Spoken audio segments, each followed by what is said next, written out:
You know, America, I've told you here for the last few weeks, and I think we've laid out a pretty good case in the last 3 days, and we will continue to do so tomorrow and Thursday, that there's something going on, something doesn't feel right, and your freedom is at stake. That's what you feel in your gut. Something is not right. I've said before that I think they're building something. I don't know what it is. I have my thoughts, but there are many things that I believe that I shall not say. But I shall never say the things that I do not believe. It's a machine of some sort. It's an exoskeleton. It's something besides the Republic. And if an event happens, they're going to turn this thing on. Karl Rove, senior advisor to former President George W. Bush, Fox News contributor. Karl, you know, a lot of people will watch this and say, well, it's Karl Rove, of course, Karl Rove, the evil emperor. He's going to say these things. Let's not talk about politics at all. Let's just talk about the Constitution. Do you agree that there is some sort of, the Republic is being used as a host right now, and some other virus is going in and eating that host, and at some point, it will be what's remaining? Yeah. Well, look, I do think we face a very real danger of changing what our country is by putting in place policies that centralize power in government and centralize power in government in Washington. And that's what I'm really worried about with these czars, is that these czars are a way to sort of drive policy faster, stronger, and more left and harder because of having extra sort of hidden muscle, if you will. Everybody has had czars. Everybody has had czars. Sure. But not czars like this. Right. And Karl, for the life of me, I mean, look, I know the media is biased, yada, yada, yada. I get it. But this is a whole new world. And for the life of me, I've been saying for a while, well, maybe I'm wrong. I got to be wrong. I'm praying I'm wrong. Not one correction. Nobody's taking the facts of this show on that we have laid out. 3 million people watched us last night.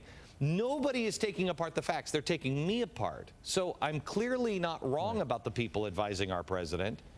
Why is that not a problem for anybody, it seems, but me and the regular schmoes in the world?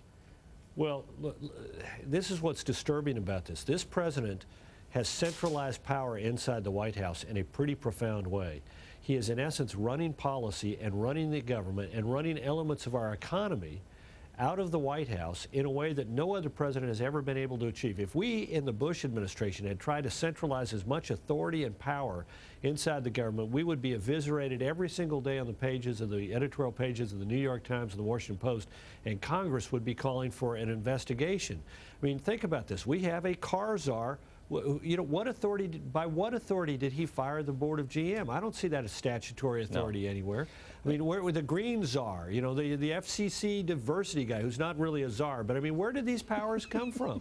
Okay, wait. Did you see that what we've been playing here, what the diversity officer of the FCC has said about Venezuela? With all due respect, he is a complete lunatic if he believes that Venezuela is the model that we ought to be following. So, I mean, does Barack Obama understand this? And I agree with you. Why isn't somebody standing up in the White House briefing room and saying, with all due respect, mouthpiece Gibbs, does the president believe that Venezuela is the model of what we ought to achieve in American media? And if not, why is this man the diversity czar?